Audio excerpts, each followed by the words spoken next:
Allah yang hidup. Kami mengucap syukur untuk hari ini, bahwasanya di tengah dunia sedang bergoncang, dunia yang tidak menentu, tapi Engkau tetap menjadi Bapa yang baik, Bapa yang hidup, yang melindungi setiap kami anak-anak yang Kau kasihi, bahkan seluruh orang yang kami kasih, seluruh keluarga yang kami cintai.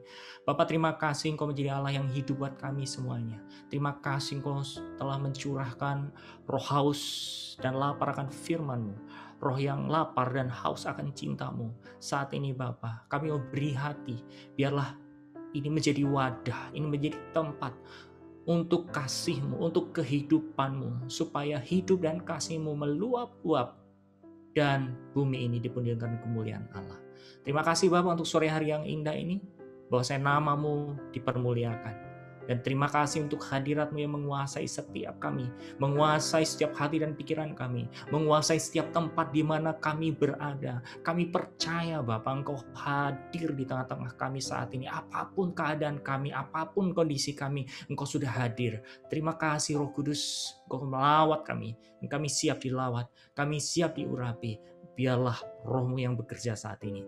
Mari Tuhan Yesus, biar damai sejahtera Sang Pencipta itu hadir di dalam setiap hati dan pikiran kami. Sehingga ketika kami mendengar firman-Mu, kami boleh bersorak-sorai, roh kami menjadi kuat, jiwa kami mendapat makanan sehingga kami dapat dipulihkan dan tubuh kami menjadi prima. Terima kasih Bapa, terima kasih Tuhan dan Roh Kudus. Kami walaskan ibadah pada sore hari ini hanya di dalam nama Tuhan kami Yesus Kristus yang hidup. Dalam nama Yesus kami selalu berdoa dan memuliakan nama-Mu. Haleluya. Amin.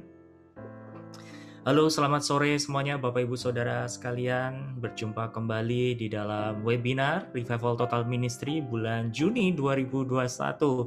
Mungkin hari ini ada sesuatu yang berbeda dan saya perlu cerita sedikit sebelum kita masuk ke sesinya.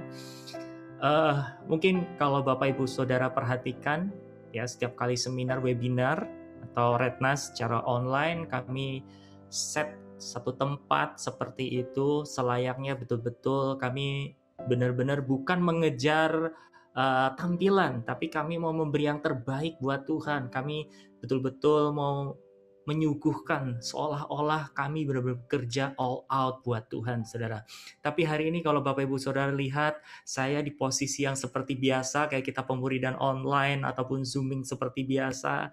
Karena saudara, sebetulnya ada ceritanya. Nah, saya sedikit ceritakan, ada cerita di balik ini semuanya. Jadi, sebetulnya kami udah setting, kami sudah atur sedemikian rupa. Kami mau live di satu tempat di sekretariat Revival Total Ministry Jabodetabek ya hari ini dengan set yang sudah kita prepare tentunya, tapi kondisi berkata lain, saudara. Ya, jadi ceritanya hari Jumat malam istri saya dapat kabar kalau teman satu kantornya, karena istri saya itu masih kerja dan 2 minggu WFH, 1 minggu WFO. Nah, pada saat kerja di kantor kemarin 1 minggu, ada satu tim di tempat dia kerja itu positif. Istri saya sempat kontak, istri saya sempat ketemu, sempat makan, dan ada hadapan itu hari Selasa lalu. Nah, kemudian hari Jumat dikabari bahwa dia positif. Otomatis saudara, status kami adalah ODP. Ya, jadi orang yang bersinggungan kontak dengan orang yang positif. Lalu kami akhirnya memutuskan Jumat malam juga kita keluar dari rumah. Akhirnya kita isolasi mandiri karena kami mengasihi keluarga kami, karena kami masih satu rumah dengan orang tua. Jadi supaya kami tidak membawa hal-hal yang tidak diinginkan, lebih baik kami keluar dari rumah. Sehingga hari ini harusnya kami bisa ketemu sama tim yang akan syuting secara live. Terpaksa kami mau pakai cara seperti ini. Tapi saya percaya Bapak Ibu Saudara sekalian tidak mempermasalahkan itu, dan puji Tuhannya lagi tadi sebelum kami mulai ini saya sempat tes dulu sama istri dan puji Tuhan hasil kami berdua adalah negatif. Beri kemuliaan bagi Tuhan kita yang hidup. Amin. Nah, saudara, seperti yang kita tahu hari-hari ini keadaan di sekeliling kita, aduh betapa riuhnya, betul tidak ya? Betapa menegangkan, betapa kayak kayaknya nggak ada tempat yang aman. Betul ya, secara kasat mata seperti itu saudara. Tapi percaya, kita semua punya shelter, kita punya safe place, kita punya tempat yang terindah dalam perlindungan Tuhan. Amin. Walaupun mungkin orang-orang percaya, anak-anak Allah ada yang sempat terkontaminasi atau terkena positif, tapi saya percaya kemurahan Tuhan yang akan menjamah dan melawat sehingga memulihkan. Beberapa hari lalu dapat kabar banyak sekali dari orang-orang sekeliling saya yang kenal, bahkan anggota keluarga besar, satu keluarga semua positif, ini positif, ini positif. Itu kalau betul-betul kita nggak punya damai sejahtera Tuhan, saudara, kita pasti takut, betul nggak ya? Tapi saya percaya di sini kita punya Allah, punya Tuhan yang hidup, amin. Yang melindungi kita, yang menjagai kita semuanya tetap dalam keadaan yang terbaik, amin.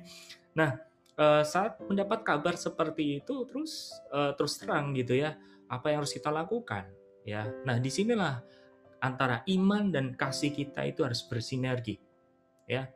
Antara iman dengan kasih kita harus bersatu supaya iman kita itu tidak membuat hati nurani orang-orang sekeliling kita menjadi tertuduh. Mungkin iman kita kuat, iman kita strong, iman kita nggak akan terjadi apa-apa, iman kita nggak perlu vaksin dan apapun itu, saudara. Tapi ingat, kasih di atas segala-galanya, saudara. Ya, jadi hari-hari ini tetap kita harus banyak jam doa kita supaya kita tetap terus menjadi terang dan berkat buat banyak orang. Amin. Nah, hari ini saya akan membahas satu tema di dalam seminar ini yang berjudul tentang overflow. Ya, saya akan coba share screen di sini, Bapak Ibu Saudara sekalian. Overflow. Apa sih overflow itu? Di dalam terjemahan bahasa Indonesianya, overflow itu bisa diartikan kebanjiran atau membanjiri atau tumpah atau meluap, seperti itu, saudara ya. Jadi hari ini kita akan bicara tentang hal yang meluap ya, atau yang sampai tumpah-tumpah, seperti itu kira-kira. Nah, saya akan mulai dari sini, Bapak Ibu Saudara. Oke. Manusia itu didesain satu peta dan teladan dengan Allah. Oke. Apa sih satu peta dan teladan? Nanti akan saya jelaskan buat Bapak Ibu Saudara sekalian. Berfirman Allah, ya, saya ambil dari Kejadian pasal 1 ayat 26 sampai 28. Berfirmanlah Allah, baiklah kita jadikan manusia menurut gambar dan rupa kita, supaya mereka berkuasa atas ikan-ikan di laut, dan burung-burung di udara, dan atas ternak, dan atas seluruh bumi, dan atas segala binatang melata yang merayap di bumi. Maka Allah menciptakan manusia itu menurut gambarnya. Menurut gambar Allah diciptakannya dia, laki-laki, dan perempuan diciptakannya mereka. Allah memberkati mereka, lalu Allah berfirman kepada mereka, beranak cuculah dan bertambah banyak, penuhilah bumi, dan taklukkan itu berkuasalah atas ikan-ikan di laut dan burung-burung di udara, dan atas segala binatang yang merayap di bumi. Saya ajak Bapak Ibu Saudara untuk sekali lagi kita berdoa. Tuhan Yesus, kami mau terima firman-Mu, biarlah firman-Mu ini benar-benar menjadi blueprint atas penciptaan, atas desain setiap kami manusia umat-Mu yang Kau kasih, atas gereja Tuhan, supaya kami betul-betul masuk di dalam blueprint-Mu, kami masuk dalam rancangan-Mu yang sudah sedia kala Allah sediakan buat kami. Di dalam nama Yesus, kami mau hagah firman ini, kami mau kunyah firman ini, dan biarlah firman ini benar-benar hidup di dalam setiap hati kami. Dalam nama Yesus kami berdoa, amin. Nah, saudara, seperti kita tahu ya, desain manusia diciptakan oleh Allah itu untuk menjadi gambarnya Allah atau gambarnya surga di bumi, dan dikatakan beranak cuculah, dikatakan bertambah banyak, dikatakan penuhilah bumi, dan dikatakan taklukkan itu dan berkuasalah atas ikan-ikan di laut. Artinya apa, saudara? Tuhan mau supaya surga ini, Tuhan mau supaya bumi ini dipenuhi oleh surganya Tuhan. Melalui siapa, saudara? Anda dan saya. Jadi masih mengusung satu tema besar kita, yaitu melaksanakan agenda surga di bumi. Sesuai dengan arahan Retnas kemarin, saudara masih ingat ya? Jadi hari ini, bulan ini kita akan masih membahas bagaimana supaya kita menjadi duta-dutasnya surga yang melakukan dan melaksanakan agenda surga. Nah, saya mulai dari sini bahwa rancangan Allah atas manusia itu menjadi peta dan teladannya Allah. Amin. Nah, oke. Kalau di dalam Alkitab, Bapak Ibu Saudara, di dalam terjemahan bahasa Indonesia ya dikatakan kan gambar dan rupa. Kenapa saya bisa bilang peta dan teladan? Nah, ini saya mengambil dari beberapa bahasa, Saudara. Jadi gambar itu sama dengan peta. Di dalam Ibrani dikatakan Salem, ya, di dalam Yunani dikatakan morphe. Dan di dalam bahasa Inggris dikatakan image. Dan arti dari peta atau gambar itu adalah suatu peta yang ada bentuk atau patronnya. Oke, bayangkan dulu satu peta atau satu gambar yang memiliki sebuah pola. Jadi bukan hanya gambar yang flat begitu saja, Saudara. Nah, kalau Bapak Ibu Saudara pernah melihat tulisan, lukisan, ya, Anda kan melihat lukisan itu adalah karya seni yang wow. Kadang kita melihatnya keren, bagus, indah gitu ya. Tapi kalau Anda dekati, Saudara, itu akan ada pola-polanya seperti itu. Ya. Kemudian dikatakan rupa, apa sih rupa itu? Rupa sama dengan teladan. Di dalam Ibrani dikatakan demut. Di dalam Yunani dikatakan skema. Kalau di bahasa Inggris itu adalah likeness. Yang memiliki arti apa? Suatu yang modelnya harus seperti bentuk yang pertama. Jadi saudara, maksud saya memberikan bahasa-bahasa asli dan beberapa bahasa ini supaya kita itu memahami bahwa penciptaan manusia itu spesial. Ya. Jadi katakan di dalam diri Anda sendiri bahwa aku diciptakan Allah itu spesial. Spesialnya di mana? Spesialnya itu beda dengan penciptaan lain, saudara. Even sama malaikat sekalipun berbeda, ya. Manusia itu benar-benar dengan segala kesungguhan dan Allah menjiwai menciptakan manusia, ya.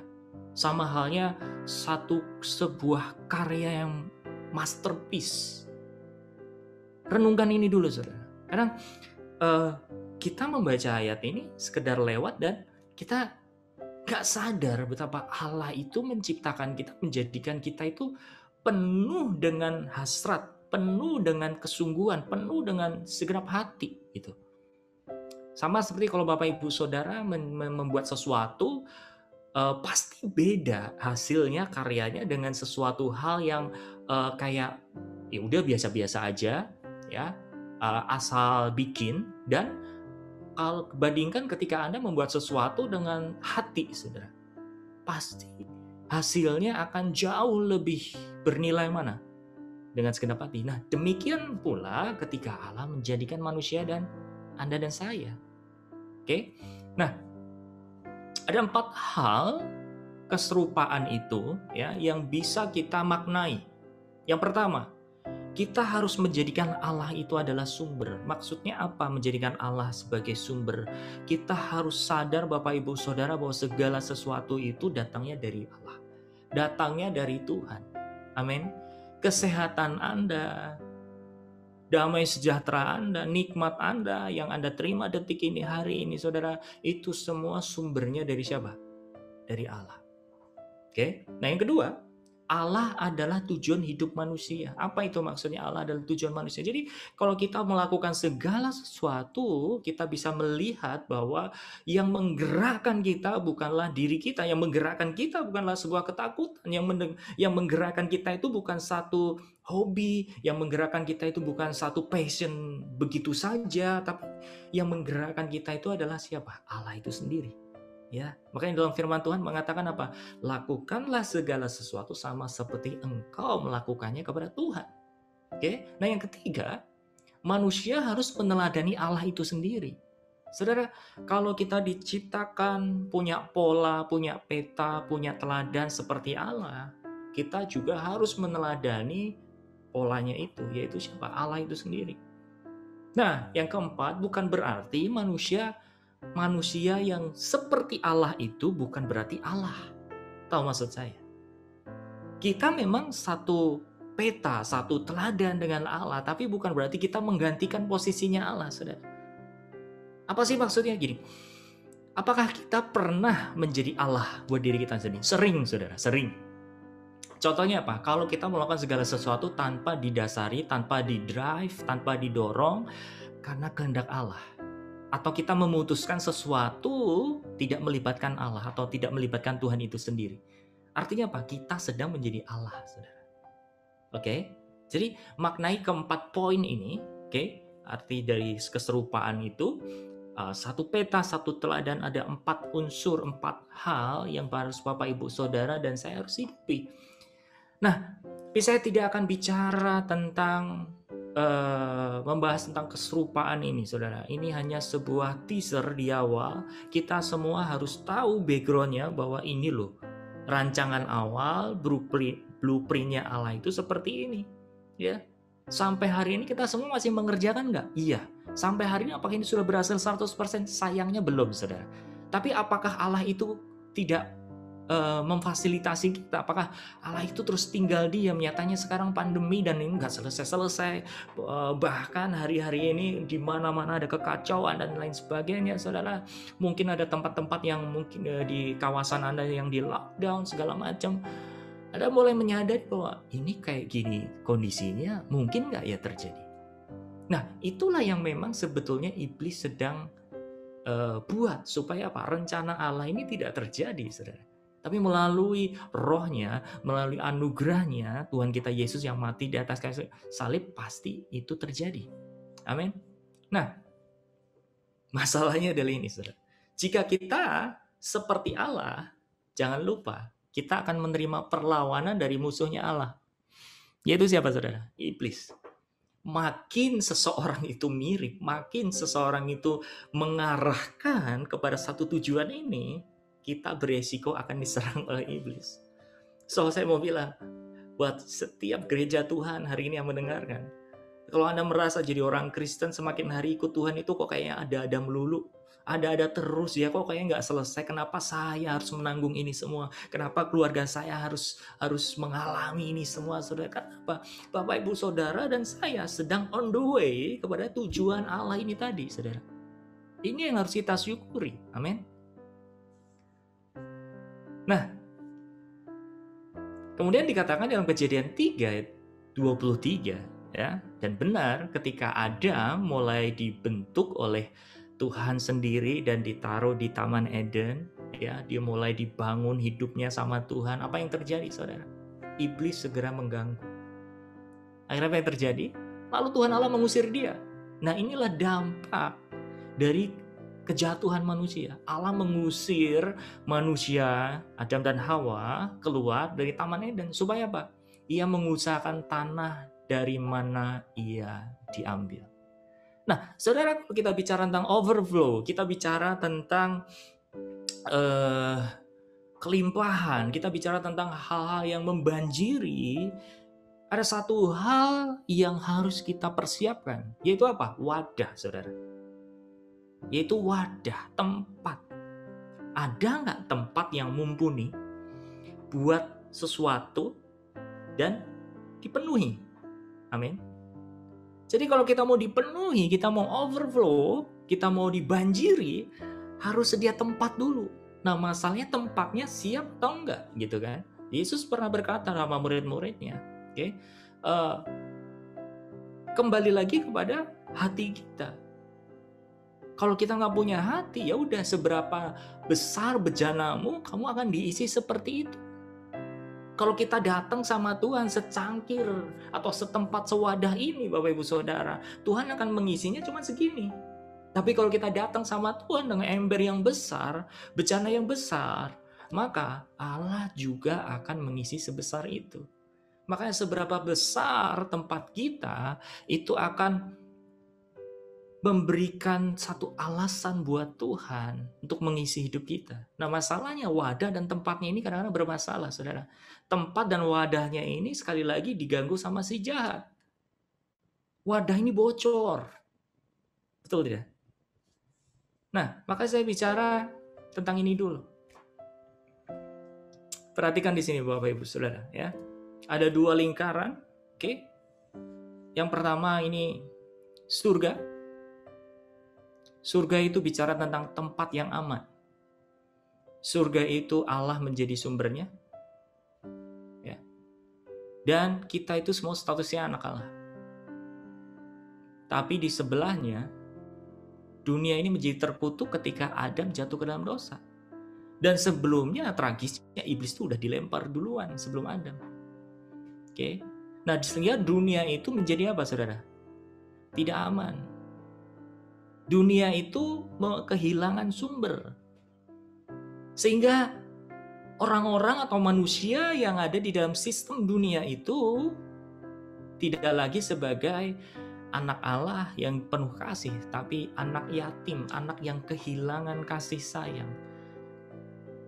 Orang-orang yang kehilangan sumber, orang-orang yang kehilangan damai sejahtera, orang-orang yang kehilangan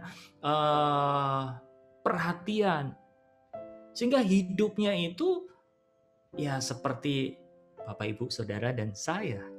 Dulu ya, sebelum kita datang sama Tuhan, hancur, saudara.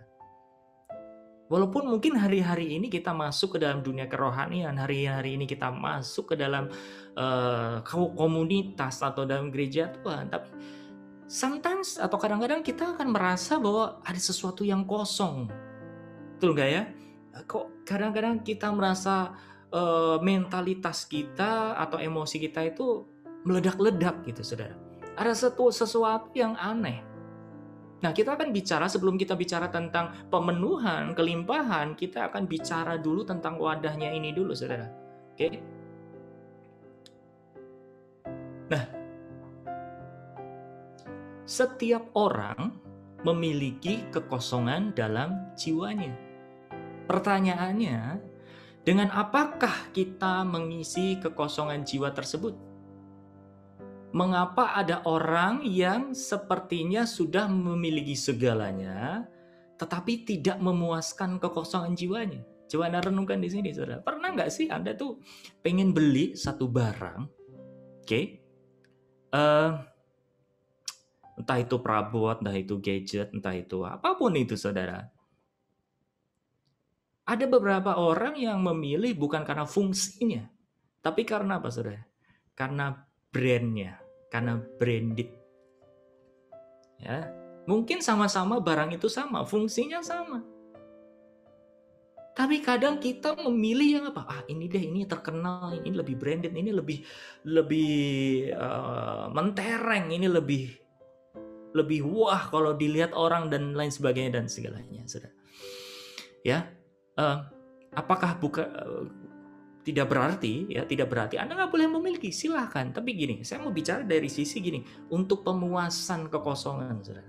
Ya, ada orang-orang yang beli tas itu sampai ratusan juta segala macam. Padahal ya tasnya gitu-gitu aja bentuknya, betul tidak ya? Tapi kalau Anda punya tas yang ratusan juta karena itu anugerah Tuhan, sok silahkan, saudara. Tapi kalau itu hanya mengejar sebuah kepuasan untuk menutupi sesuatu yang kosong di dalam diri Anda, untuk menutupi status Anda, untuk menutupi insecurity di dalam diri Anda, nah ini something wrong. Ini ada sesuatu yang salah di dalam diri kita, saudara. Anda percaya nggak? Ada ballpoint itu harganya sampai ratusan juta. Saya berpikir, ballpoint ratusan juta. Namanya ballpoint kan buat nulis kan ya? Ya tapi tetap ada yang beli nggak? Ada, nyatanya ada. Beberapa waktu lalu, saudara, anak-anak milenial ini dihebohkan dengan satu makanan, ya. Makanan itu mereknya branded, ya kemasannya branded seperti itu dan dijual jutaan. Coba itu makanan yang apa sih waktu itu saya lupa ya. Makanan yang kecil, saudara. Kalau beli itu nggak sampai 50.000. Tapi karena ada brandnya, dijual sampai jutaan, saudara. Oke, nah ada yang chat ke saya, ada nggak apa-apa saya sebut nama ya, ada biskuit namanya Oreo. Kemudian ada satu brand yang terkenal namanya Supreme, akhirnya dinamakan Oreo Supreme. Dan ini sempat heboh, saudara. Orang pada bangga, orang pada posting nih loh jagoan. Dan hari-hari lalu kemarin ada BTS, McD apa segala macam ya, ngepost segala macam. Saudara, saya nggak melarang, saya nggak mengkomentari hal yang gimana-gimana, tapi gini. Nah, bahkan ada yang klip roti snack, saudara ya. Itu ada yang dari emas. Coba, kalau dipikir-pikir, buat apa sih? Dan tahu nggak alasan itu semua untuk apa? Pemuasan. Itu bukan sesuatu barang yang Sangat dibutuhkan oleh kita, saudara. Tapi kenapa ada orang-orang yang rela merogoh koceknya begitu besar untuk satu barang, satu benda, makanan yang nilainya itu fantastis? Buat apa coba? Pemuasan.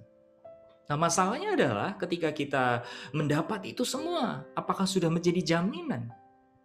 Pertanyaannya itu. Ya.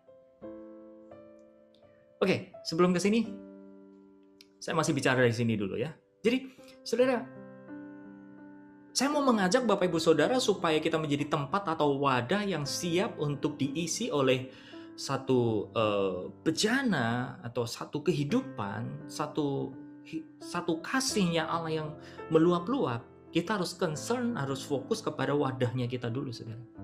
Temukan setiap kekosongan di dalam diri kita dulu. Ya, kalau kita tidak menemukan Bapak Ibu Saudara, kita akan dikelabuhi. Oke. Nah, kalau dalam dunia rohaninya, contohnya apa, Gus? Pernah nggak Bapak Ibu Saudara itu dengar kata-kata seperti saya gini? Saya sih percaya bahwa Yesus itu juru selamat. Tapi saya nggak percaya sama hamba Tuhan. Tapi saya nggak percaya sama gereja Tuhan. Tapi saya nggak percaya sama komunitas. Pernah ya mendengar seperti itu ya? Atau bahkan nih dulu saya sempat merasa kayak kecewa, bukan kayak, tapi sempat mengalami satu kekecewaan gitu saudara. Sehingga dalam pikiran saya bilangin, udahlah, saya mau bebas saja. Maksudnya apa bebas itu? Saya mau melayani full buat Tuhan, tapi tidak tergabung di dalam komunitas mana-mana. Kedengarannya kayaknya biasa-biasa saja, saudara. Tapi pemikiran saya seperti itu karena apa? Ada luka di dalam hati saya. Ada satu kekosongan yang sebetulnya harusnya saya deal dengan Tuhan, saya sembuhkan bersama dengan Tuhan. Tapi kalau saya ikuti kemauan itu, saudara, hasrat itu, saudara, ada satu ketertipuan, ada satu manipulatif, ada satu kebohongan iblis yang dimasukkan di dalam diri saya. Sehingga apa? Kekristenan atau kerohanian atau keimanan kita di dalam Tuhan bisa-bisa itu hanya menjadi sebuah topeng. Bisa-bisa itu hanya menjadi sebuah pelarian. So, temukan setiap kekosongan di dalam diri kita. Kalau kita menemukan sesuatu hal yang ada gapnya gitu, saudara. Contohnya begini, kita mengaku kita punya satu pencapaian yang luar biasa, kita menemukan satu hal yang kita anggap rohani gitu ya. Tapi ada satu hal hati kita kayaknya nggak bener gitu ya. Ambil contoh kayak keadaan hidup saya waktu itu, saudara. Awal-awal saya ditangkap Tuhan, sudah mulai pelayanan, tapi di satu sisi ketika saya berada dalam kesendirian, saya merasa kosong. Artinya apa? Ada satu pencapaian, tapi ada sisi, ada gap, ada kosong. Ini yang harus kita sadari dari hari ini. Kalau Bapak Ibu Saudara punya dua gambar yang berbeda seperti ini, so datang sama Tuhan. Artinya apa? Ada sebuah kekosongan di situ. Dan ini kerjanya iblis. Kerjanya iblis. Kenapa? Saya kasih satu gambar ini. Kenapa saya rindu Bapak Ibu Saudara memahami tentang gambar ini ya? Karena kita bisa lihat di sini Saudara bahwa pergerakannya antara roh, jiwa, dan tubuh itu sinergi. Di dalam Tesalonika dikatakan, semoga roh, jiwa, tubuhmu terpelihara sempurna sampai hari kedatangan Tuhan Yesus yang kedua kalinya. Artinya apa? Tiga unsur ini masih dipakai oleh Tuhan kesemuanya, saudara, selama bumi ini masih ada. Betul, Pak, bukannya roh itu jauh lebih penting. Benar, saya bilang benar. Kenapa? Karena roh kita itu dibutuhkan, dilahirkan pertama kali supaya apa? Kita bisa menangkap, kita bisa kerjasama dengan roh Allah, saudara. Karena roh dengan roh itu bisa bicara, roh dengan roh itu bisa bersekutu, roh dengan roh itu satu unsur. Makanya roh kita dilahirkan terlebih dahulu.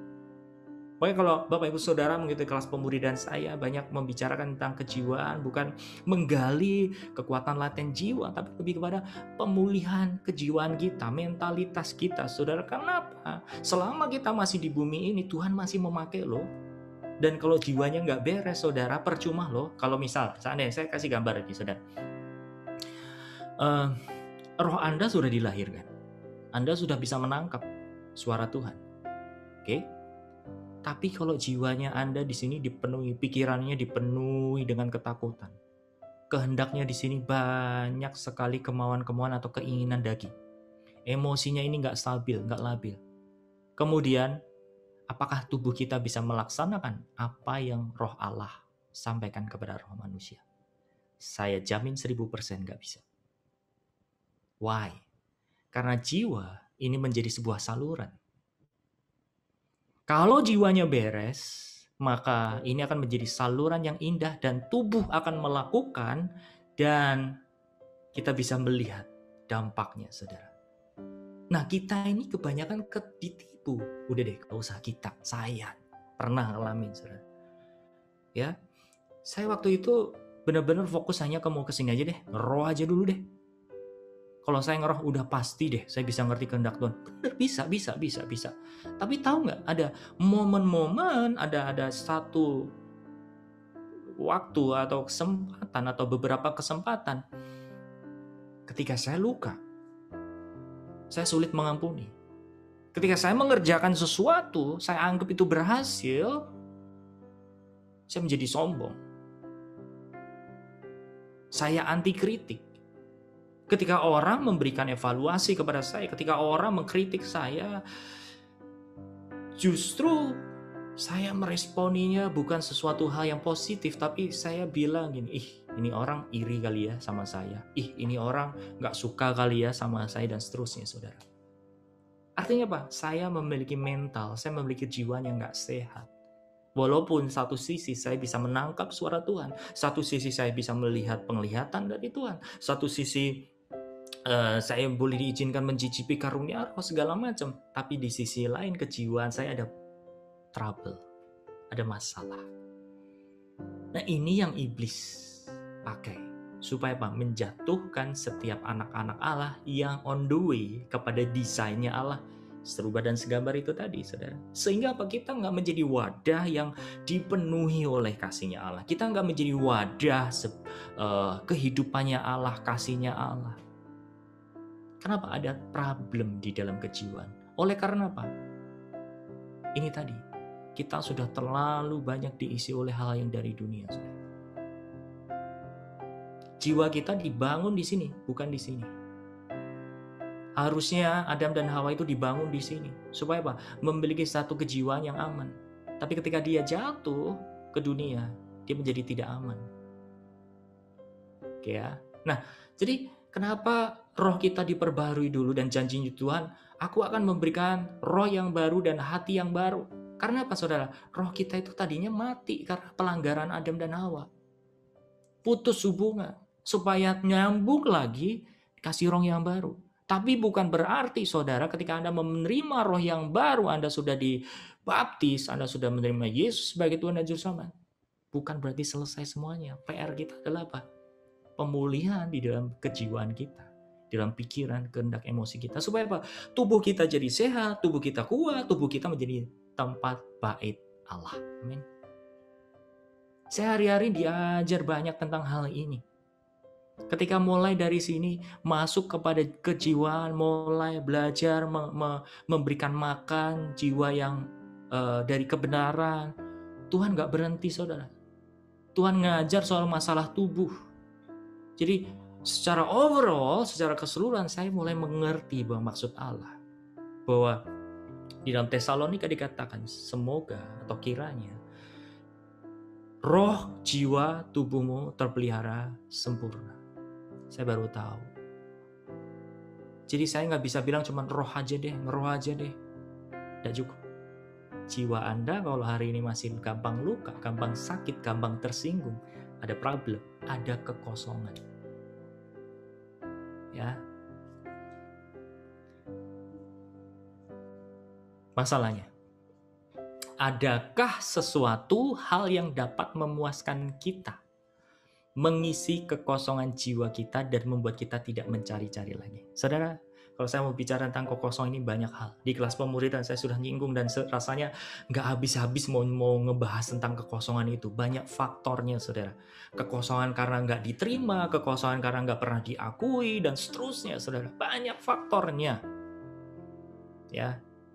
Tapi saya mau ajak Bapak Ibu Saudara merenungkan, adakah sesuatu hal yang Bapak Ibu Saudara temukan hari ini untuk mengisi kekosongan jiwa Anda dan membuat tidak cari hal-hal yang lain, tidak cari hormat manusia, tidak cari yang namanya kebanggaan, tidak mencari yang namanya pengakuan, penerimaan dari manusia. Kenapa? Kita sudah diterima oleh Allah. Apakah Anda sudah menerima itu? Kenapa sih orang jadi marah? Kenapa sih orang jadi luka? Kenapa sih orang jadi tersinggung, iri hati, dan seterusnya? Kenapa sih orang merasa kesepian dan seterusnya? Ada something wrong, ada kekosongan, ada gap di dalam jiwanya yang gak pernah diisi oleh Allah secara lengkap. Tapi saya gak akan fokus bicara tentang kekosongan ini, saudara. Suatu saat kita akan bahas di momen yang lain atau bahkan di kelas pemuridan. Tapi ada problem di dalam jiwa kita yang kosong yang harus diisi oleh Tuhan. Supaya apa? Kita menjadi wadah, menjadi bejana, supaya kita dipenuhi sampai luber. Amin. Nah, saya mau cerita dari sini. Kisah perempuan Samaria. Saya akan membacakan ayat yang agak begitu panjang. Saya berharap Anda tidak ngantuk hari ini. Kalau ngantuk, Anda boleh pergi sebentar ke belakang, bikin kopi atau jahe atau anything. Karena saya akan baca beberapa ayat di sini, Bapak Ibu Saudara. Yohanes pasal 4 ayat 5 sampai 30-an something ya. Maka sampailah ia ke sebuah kota di Samaria yang bernama Sikar, dekat tanah yang diberikan Yakub dahulu kepada anaknya Yusuf.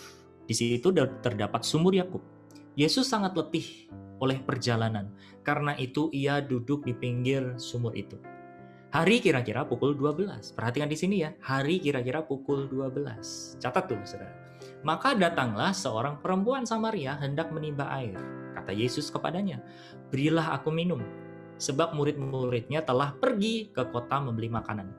Maka kata perempuan Samaria itu kepadanya, masakan engkau seorang Yahudi minta minum kepadaku, seorang Samaria? Sebab orang Yahudi tidak bergaul dengan orang Samaria. Bapak Ibu Saudara, secara singkat ya, orang Yahudi itu tidak bergaul dengan orang Samaria. Kenapa? Padahal Samaria itu dulu adalah bagian dari Israel. Ya, tapi karena dia menyembah berhala, dia tidak diakui menjadi satu keluarga besar Israel. Ya, dan Tuhan memberikan memang menyerahkan bangsa orang Samaria ini kepada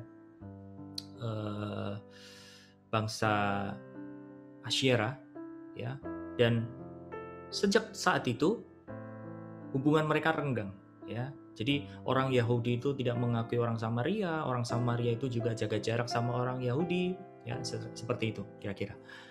Nah, saya akan lanjutkan. Sebentar, tulisan saya ketutup. Nah, oke. Saya akan ulang sekali lagi ya Bapak Ibu Saudara ya. Yohanes 4 sampai ayat 10 sampai 15, jawab Yesus kepada, jikalau engkau tahu tentang karunia Allah dan siapakah dia yang berkata kepadamu, berilah aku minum, niscaya engkau telah meminta kepadanya dan ia telah memberikan kepadamu air hidup. Kata perempuan itu kepadanya, Tuhan, engkau tidak punya timba dan sumur ini amat dalam. Dari manakah engkau memperoleh air hidup itu? Adakah engkau lebih besar daripada kami, bapa kami Yakub, yang memberikan sumur ini kepada kami dan yang telah minum sendiri dari dalamnya, ia serta anak-anaknya dan ternaknya? Jawab Yesus kepadanya, barang siapa minum air ini, ia akan haus lagi. Tetapi barang siapa minum air yang akan kuberikan kepadanya, ia tidak akan haus untuk selama-lamanya. Sebaliknya, air yang akan kuberikan kepadanya akan menjadi mata air di dalam dirinya yang terus-menerus memancar sampai kepada hidup yang kekal. Kata perempuan itu kepadanya, Tuhan, berikanlah aku air itu supaya aku tidak haus dan tidak usah datang lagi ke sini untuk menimba air. Ayat berikutnya, kata perempuan itu, aku tidak mempunyai suami. Ya, wait. potong ya, 16-nya tidak ada, saya langsung ke 17. Kata perempuan itu, "Aku tidak mempunyai suami," kata Yesus kepadanya. "Tepat katamu, bahwa engkau tidak mempunyai suami, sebab engkau sudah mempunyai 5 suami dan yang ada sekarang padamu bukanlah suamimu. Dalam hal ini engkau berkata benar." Kata perempuan itu kepadanya, "Tuhan, nyata sekarang padaku bahwa engkau sekarang nabi. Nenek moyang kami menyembah di atas gunung ini, tetapi kamu katakan bahwa Yerusalemlah tempat orang menyembah." Kata Yesus kepadanya, "Percayalah kepadaku, hai perempuan, saatnya akan tiba bahwa kamu akan menyembah Bapa bukan di gunung ini dan bukan juga di Yerusalem. Kamu menyembah apa yang tidak kamu kenal. Kami menyembah apa yang kami kenal, sebab keselamatan datang dari bangsa Yahudi." Ayat berikutnya, "Tetapi saatnya akan datang dan sudah tiba sekarang bahwa penyembah-penyembah benar akan menyembah Bapa dalam roh dan kebenaran, sebab Bapa menghendaki penyembah-penyembah demikian. Allah itu roh, dan barang siapa menyembah Dia harus menyembahnya dalam roh dan kebenaran." Jawab perempuan itu kepadanya, "Aku tahu bahwa Mesias akan datang, yang disebut juga Kristus. Apabila Ia datang, Ia akan memberitakan segala sesuatu kepada kami." Kata Yesus kepadanya, "Akulah Dia yang sedang berkata-kata dengan engkau." Pada waktu itu datanglah murid-muridnya dan mereka heran bahwa ia sedang bercakap-cakap dengan seorang perempuan. Tetapi tidak seorang pun yang berkata, "Apa yang engkau kehendaki?" atau "Apa yang engkau percakapkan dengan dia?" Maka perempuan itu meninggalkan tempayannya di situ lalu pergi ke kota dan berkata kepada orang-orang yang di situ. Sementara itu murid-muridnya mengajak dia katanya, "Rabi, makanlah." Akan tetapi ia berkata kepada mereka, "Padaku ada makanan yang tidak kamu kenal." Maka murid-murid itu berkata seorang kepada yang lain, "Adakah orang yang telah membawa sesuatu kepadanya untuk dimakan?" Kata Yesus kepada mereka, "Makananku ialah melakukan kehendak Dia yang mengutus aku dan menyelesaikan pekerjaannya. Bukankah kamu mengatakan 4 bulan lagi tibalah musim menuai? Tetapi aku berkata kepadamu, lihatlah sekelilingmu dan pandanglah ladang-ladang yang sudah menguning dan matang untuk dituai. Sekarang juga penuai telah menerima upahnya, dan ia mengumpulkan buah untuk hidup yang kekal, sehingga penabur dan penuai sama-sama bersukacita." Ya. Nah, Bapak Ibu Saudara, dari beberapa ayat ini, dari kisah ini, dan kenapa saya mengambil ayat yang begitu banyak, dan mohon maaf ada beberapa kesalahan teknis tadi, dan Anda menunggu agak lama saya membacakan ayat ini, karena Tuhan sedang bicara melalui kisah Tuhan Yesus berjumpa dengan perempuan Samaria ini, saudara. Tentang apa itu? Tentang satu kondisi, tentang satu keadaan. Kalau Anda perhatikan dari ayat yang awal tadi, saudara, oke? Di sini dikatakan, seorang perempuan Samaria hendak menimba air. Ya, jam berapa? Kira-kira 12. Saya kemarin coba cari-cari di Alkitab, saudara. Kapan sih orang-orang di zaman itu, di masa itu, para perempuan, karena waktu itu yang banyak, mayoritas yang menimba air itu adalah gadis-gadis, orang-orang wanita, perempuan seperti itu, saudara. Dan waktu untuk mengambil air di sumur itu adalah waktu petang, kira-kira subuh. Why? Kenapa pertanyaan seperti itu? Karena daerah itu, saudara, sulit sekali mata air. Ya, makanya dia pagi-pagi subuh-subuh itu banyak gadis-gadis yang menimba air. Karena di waktu itu airnya kan udah seharian ya, nggak diambil dan airnya banyak, jadi diambil pagi-pagi itu. Ada yang aneh, perempuan Samaria ini, dia menimba jam 12 tengah hari. Artinya apa? Waktu yang nggak baik. Kenapa? Pertanyaan gitu, why? Karena dia malu, saudara. Dia malu sama keadaannya. Dia menutupi sesuatu. Dia nggak ingin hidupnya terlihat. Dia nggak ingin ditanyain sama orang-orang perempuan yang lain, gadis-gadis yang lain pada saat nimba air. Kamu siapa? Kan biasa gitu ya, saudara. Kalau Anda kenal orang baru, ketemu sama kelompok baru kan ditanyai, rumah, nama siapa, rumah di mana. Terus habis itu biasanya apa? Kerjanya apa? Gitu ya. Kalau udah punya anak, kalau Bapak Ibu Saudara udah berusia, anaknya di mana, cucu berapa, dan seterusnya, betul nggak? Nah, kira-kira saudara, saya gambarkan perempuan Samaria itu tidak ingin ditanya-tanyain. Kenapa? Karena dia punya background, dia punya masa lalu yang tidak membanggakan, saudara. Ada sesuatu yang ditutupi. Tapi luar biasanya apa? Tuhan Yesus, dia coba untuk cek ombak sama perempuan Samaria. Ya udah kalau gitu ngomong sama suamimu. Ya. Dan di situ orang Samaria dikatakan apa, saudara? Saudara, saya buka ayatnya tadi. Ayat yang ke-17 dikatakan gini. Nih, kata perempuan itu, "Aku tidak mempunyai suami." Kata Yesus kepadanya, "Tepat katamu, bahwa engkau tidak mempunyai suami, sebab engkau sudah mempunyai 5 suami." Sebelumnya udah punya 5 suami, dan yang ada sekarang padamu bukanlah suamimu. Saudara, di masa itu, gak usah masa itu ya saudara, masa sekarang saja kalau kita punya background seperti itu, kira-kira malu gak nih? Malu ya kalau ditanyain gimana, gak enak kalau kumpul keluarga, kumpul teman, nanti ditanyain, disuruh kesaksian, nanti kalau masuk komunitas, masuk gereja, masuk komsel, masuk pemuridan, ditanya, kamu namamu siapa, tinggal di mana, keluargamu di mana, malu jawabnya. Sehingga apa saudara, orang seperti ini enggan untuk datang. Kenapa? Malu. Tapi perempuan Samaria itu dia mengalami kelepasan karena apa? Dia jujur sama Tuhan. Ini poinnya. Saudara perhatikan kisah Adam dan Hawa, dia jatuh ke dalam dosa. Lalu Tuhan memanggil, "Hai manusia, hai Adam, hai Hawa, di mana engkau?" Lalu Adam dan Hawa mulai menjawab. Bandingkan dengan kisah ini saudara, mirip nggak?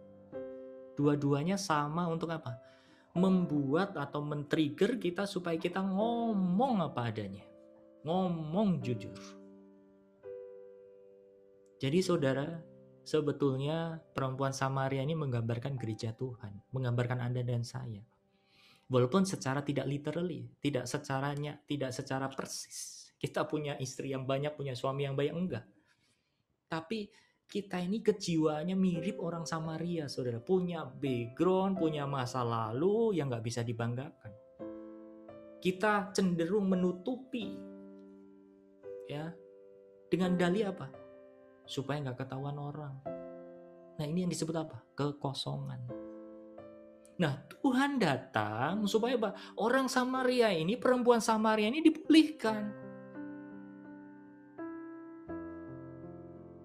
Dipenuhi dengan air yang tidak pernah membuat dia haus lagi. Ini sebenarnya double meaning, saudara. Renungin, ya. Nah,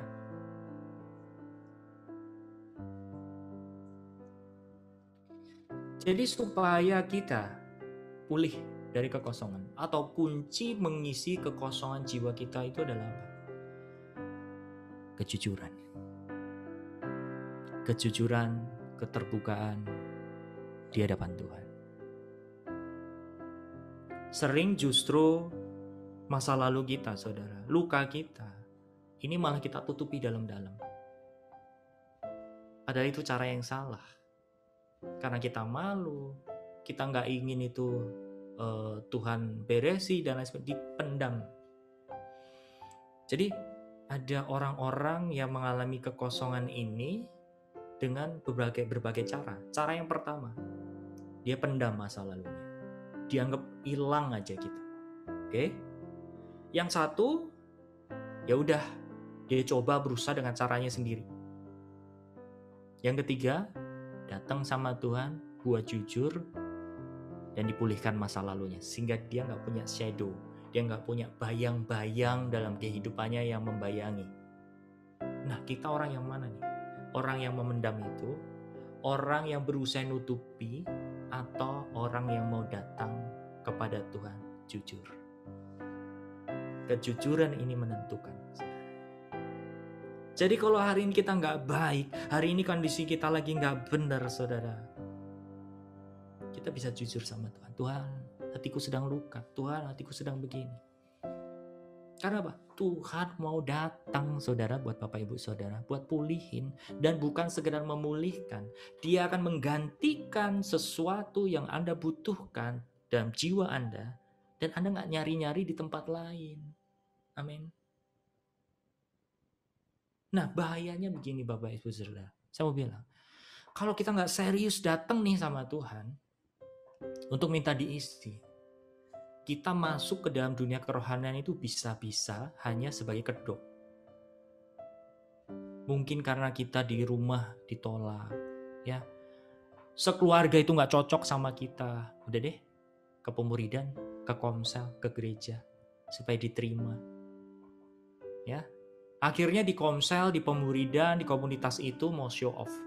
Mau menunjukkan eksistensinya, dirinya seperti apa. Kenapa? Nggak punya panggung di rumah. Bisa bayangkan? Maka kita harus renungkan, saudara. Apakah kerohanian itu menjadi sesuatu hal makanan yang basic atau bahkan sebatas pelarian itu tadi? Nah, kalau kita sudah mencicipi sesuatu yang rohani, Bapak Ibu Saudara, bahayanya lagi apa? Itu menjadi tameng, ya, menjadi pelindung buat kita nggak mau menjadi utuh. Dan tragisnya itu gini, Bapak Ibu Saudara. Orang-orang yang biasanya kosong, orang-orang yang biasanya luka, dia akan mudah ketemu orang-orang yang biasanya lukanya sama, dan nanti akhirnya ngegeng. Akhirnya apa? Jadi gerombolan atau gerbong patah hati, asik. Ya, kenapa? Merasa satu nasib, merasa sama pemikirannya, merasa hidupnya mirip gitu, saudara. Nah, ini yang bahaya. Gereja Tuhan gak akan menjadi satu gereja untuk menggerakkan surga di bumi, tapi sebaliknya, gereja Tuhan akan menjadi sel-sel kumpulan orang-orang yang kosong itu tadi. Gitu. Makanya saudara, banyak kita melihat gereja Tuhan, ada beberapa yang mungkin masih cekcok, penuh dengan perselisihan, ngomong sana, ngomong sini. Kenapa? Mohon maaf, ada yang gak sehat. Ada yang kosong, ada yang belum diberesin, ada yang belum dipulihkan sama Tuhan, tapi udah ngegeng gitu, saudara. Nah, makanya saya mau ngajak sore hari ini Bapak Ibu Saudara supaya Anda menjadi dutanya surga dan dipenuhi oleh hidupnya, dipenuhi oleh kehendaknya Allah. Kita datang dulu yuk supaya wadahnya diberesin, saudara. Ya, kan ini hal yang penting. Kalau pelayanan itu dibangun karena luka, pelayanan itu dibangun karena insecurity, pelayanan itu dibangun karena pelarian, mohon maaf, bukan nama Tuhan dipermuliakan. Tapi itu hanya sekedar memuaskan hasrat kita, memuaskan kekosongan kita. Jadi kita harus deal dulu sama Tuhan, kita harus selesaikan dulu sama Tuhan dengan cara jujur. Supaya apa? Tuhan memakai hidup Anda dan saya dengan luar biasa. Amin. Oke, saya boleh lanjut?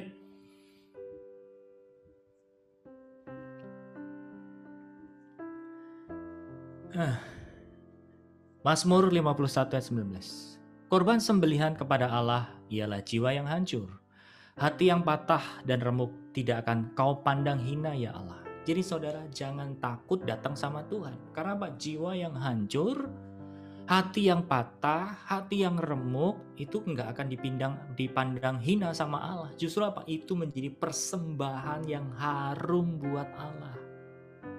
Jadi saya mau bilang sama Bapak Ibu Saudara, luka Anda, masa lalu Anda, kehancuran Anda, kegagalan Anda, masa lalu Anda apapun itu, justru pandanglah itu menjadi persembahan buat Allah yang harum di matanya. So, jangan dipendam. Jangan berusaha ditutupi. Tapi berusaha dibuka sama Tuhan. Amin. Nah, dikatakan lagi begini. Dan Akhirnya apa yang terjadi sama perempuan Samaria itu, saudara? Dan banyak orang Samaria dari kota itu telah menjadi percaya kepadanya karena perkataan perempuan itu yang bersaksi. Ia mengatakan kepadaku segala sesuatu yang telah aku perbuat. Ketika orang-orang Samaria itu sampai kepada Yesus, maka meminta kepadanya supaya ia tinggal pada mereka, dan ia pun tinggal di situ 2 hari lamanya.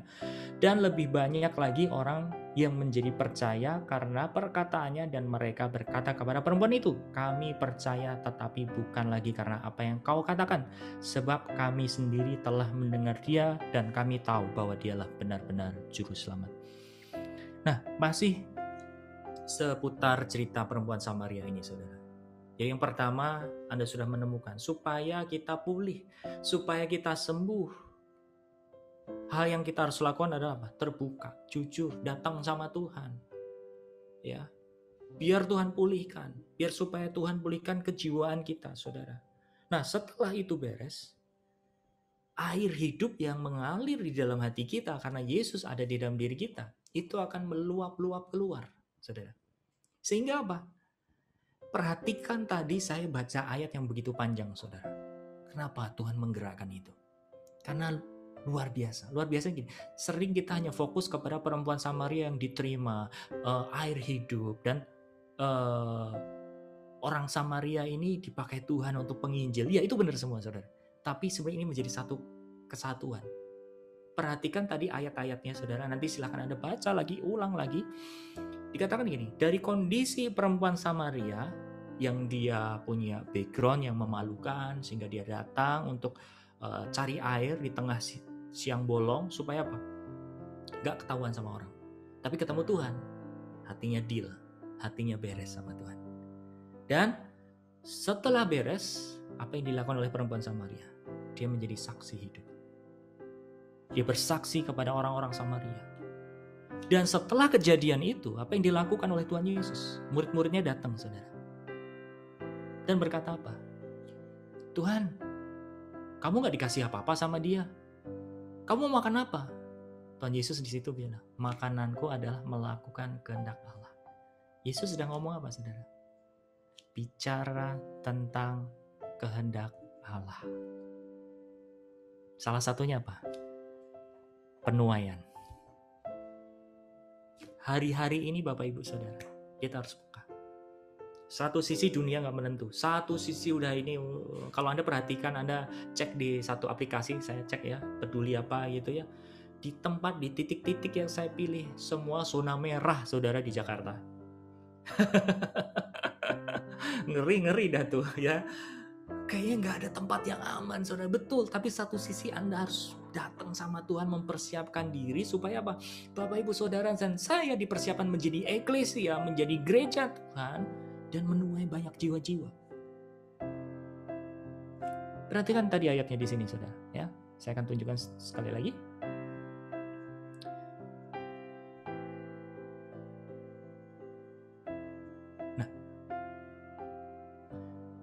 Rabi, makanlah, akan tetapi ia berkata kepada mereka, padaku ada makanan yang tidak kamu kenal. Maka murid-murid itu berkata, seorang kepada yang lain, adakah orang yang telah membawa sesuatu kepadanya untuk dimakan? Kata Yesus kepada mereka, makananku ialah melakukan kehendak Dia yang mengutus aku dan menyelesaikan pekerjaannya. Bukankah kamu mengatakan 4 bulan lagi tibalah musim menuai? Perhatikan di sini, saudara. Ini masih satu cerita, ini masih menjadi satu kesatuan. Ini belum selesai ceritanya. Jadi maksudnya Tuhan, kita dipulihkan, ada aliran air hidup yang membual-bual di dalam hati kita, hidup kita. Supaya apa? Hidup Bapak Ibu Saudara dan saya menjadi penuai. Dan surga melimpah-limpah di bumi ini. Amin. Dikatakan gini, 4 bulan lagi tibalah musim menuai, tetapi aku berkata kepadamu, lihatlah sekelilingmu dan pandanglah ladang-ladang yang sudah menguning dan matang untuk dituai. Sekarang juga penuai telah menerima upahnya dan ia mengumpulkan buah untuk hidup yang kekal, sehingga penabur dan penuai sama-sama bersuka cita. Ya. Jadi saudara, renungkan hal ini. Kalau Anda rindu jiwa-jiwa, ya, memenangkan jiwa-jiwa, beresi dulu wadahnya. Dan setelah kita membersih wadahnya, Anda mulai akan diajar tentang arti worship, penyembahan. Jangan lupa, ya. Tadi waktu Yesus ngomong sama perempuan Samaria, saya akan tunjukkan ayatnya lagi biar Anda semakin paham, semakin tendang. Nah, tetapi saatnya akan datang dan sudah tiba sekarang bahwa penyembah-penyembah benar akan menyembah Bapa dalam roh dan kebenaran. Kalau Anda ulang sebelumnya lagi, ya, perempuan Samaria dan Tuhan Yesus itu membicarakan tentang apa, saudara? Beribadah kepada Allah. Orang Samaria dia menyembah di Gunung Gerizim. Orang Yahudi menyembah di Yerusalem. Tapi Yesus bilang, enggak. Yang kita ngomongin ini semua tata cara. Tapi Yesus bilang, yang benar adalah menyembah roh dan kebenaran. Artinya, saudara, kalau kita mengalami pemulihan, hati kita beres, penyembahan Anda kepada Allah itu lancar. Nah, kalau selama hati kita itu masih kosong, hati kita itu masih punya banyak sekali luka, saudara, penyembahan kepada Allah itu ada gap, ada kesalahan, ada satu yang kurang, saudara. Makanya saya pernah waktu itu masuk kejeblos ke dalam satu masa di mana kayak saya merasa fine-fine aja, yang penting saya ngeroh, tapi ternyata jadi batu sandungan juga, saudara. Ya, jiwa saya masih punya satu mental yang gak sehat. Sehingga kadang-kadang menyampaikan apa yang dilihat di alam roh, menyampaikan apa yang saya lihat, apa yang saya dapat, bukannya jadi dampak, tapi orang itu malah kedepak. Tahu maksudnya? Yang ada nggak jadi berkat, nyampein sesuatu pesan Tuhan, yang ada malah orang itu ketendang. Saya nggak mau deket-deket sama Agus lagi deh. Something wrong. Banyak orang di luar sana yang luka gara-gara itu. Ngakunya rohani, ngakunya pendeta, dilayani, ngakunya dengar suara Tuhan, ngakunya bisa ngeliat-ngeliat, tapi di sisi lain kehidupannya nggak sesuai dengan firman. Akhirnya apa? Itu jadi batu sandungan buat orang Kristen juga, dan menjadi makanan enak bagi orang non-Kristen untuk menjadi alat. Ya, dikata-katain, ya orang ketemu hamba Tuhan ya gitu aja, ketemu gereja ya gitu aja. Kenapa? Ada kekosongan itu tadi yang nggak beres. Jadi saya akan runtut ke belakang lagi ya Bapak Ibu Saudara. Bagaimana supaya kita menjadi wadah siap diisi? Datang sama Tuhan dengan jujur. Dari situ Tuhan akan ngajari tentang arti penyembahan, tentang ibadah. Setelah Anda mengerti itu semua, Anda dan saya akan diajak untuk menuai jiwa-jiwa. Amin. Itu rangkaiannya Bapak Ibu Saudara. Sehingga surga terjadi di bumi ini. Hidup Anda melimpah-limpah dengan kasih-Nya Allah. Hidup Anda melimpah-limpah dengan hidupnya Allah. Sehingga hidup Anda akan menjadi dampak dan menuai bersama Tuhan. Sehingga bumi ini overflow. Bumi ini dibanjiri oleh kemuliaan Allah. Jadi saya nggak bicara soal masa overflow kitanya tok, saudara. Tapi bumi ini sekali lagi akan banjir oleh apa, saudara? Oleh kemuliaan Allah. Bumi ini akan banjir oleh keselamatan, saudara. Surga turun. Amin. Oke, ini detik-detik akhir.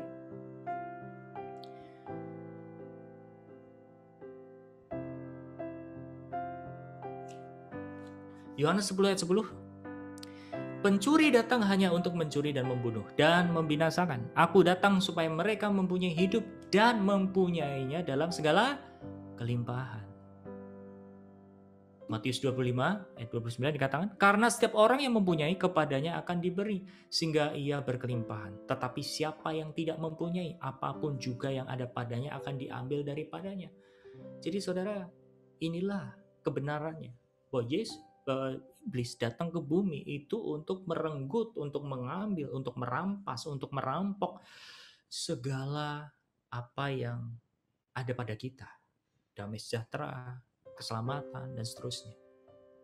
Tapi Yesus datang untuk memberikan dan membuatnya itu berlimpah-limpah. Ya, dan prinsipnya apa? Kalau kita punya hati nih, Tuhan, Kau bentuk aku, Kau bentuk aku. Tuhan makan tambah-tambahkan, saudara. Amin. Tuhan akan limpahkan hidup Anda. Tuhan akan limpahkan kasih kepada Anda. Sehingga Bapak, Ibu, Saudara, dan saya tidak menjadi pergunjingan, baik di keluarga, baik di komunitas, baik dimanapun juga, Saudara. Karena selama masih ada gunjingan, masih ada sesuatu hal yang nggak sinkron, berarti apa? Ada sebuah kekosongan. Ini harus terisi dulu. Amin. Sore hari ini saya mau berdoa buat Bapak, Ibu, Saudara. Sore hari ini kita mau bersama-sama datang sama Tuhan. Supaya jiwa kita dipulihkan sama Tuhan. Menjadi wadah yang siap diluberi, siap dibanjiri dengan hatinya Allah. So, saya mau berdoa buat Bapak, Ibu, Saudara. Mari kita bersatu dalam doa. Bapa Surgawi, Tuhan Yesus Roh Kudus, terima kasih untuk firman-Mu yang melawat setiap pribadi kami. Tuhan, kami dimenangkan, kami dimerdekakan oleh firman-Mu, dan saat ini kami mau bawa hati kami, Tuhan. Kalau ada sesuatu yang kami kubur, silahkan. Kau buka kubur itu. Kau pulihkan setiap memori kami yang terluka. Setiap kekosongan-kekosongan yang tidak kami dapatkan dari orang tua, dari suami, dari istri, dari anak, dari siapapun, dari Engkau sendiri, Pak. Biar Engkau sendiri yang memulihkan. Sehingga kami gak punya utang masa lalu kami. Kami gak punya shadow, kami gak punya bayangan yang terus mengejar kami, yang terus menjadikan kami gak utuh, yang menjadikan kami palsu, yang menjadikan kami hanya pelarian masuk ke dalam dunia kerohanian. Tapi biarlah kami menjadi pribadi yang utuh, karena kami percaya Tuhan, kerajinan di dalam-Mu, peribadahan di dalam-Mu pasti menghasilkan buah. Dan buahnya itu pasti akan dinikmati oleh keluarga kami.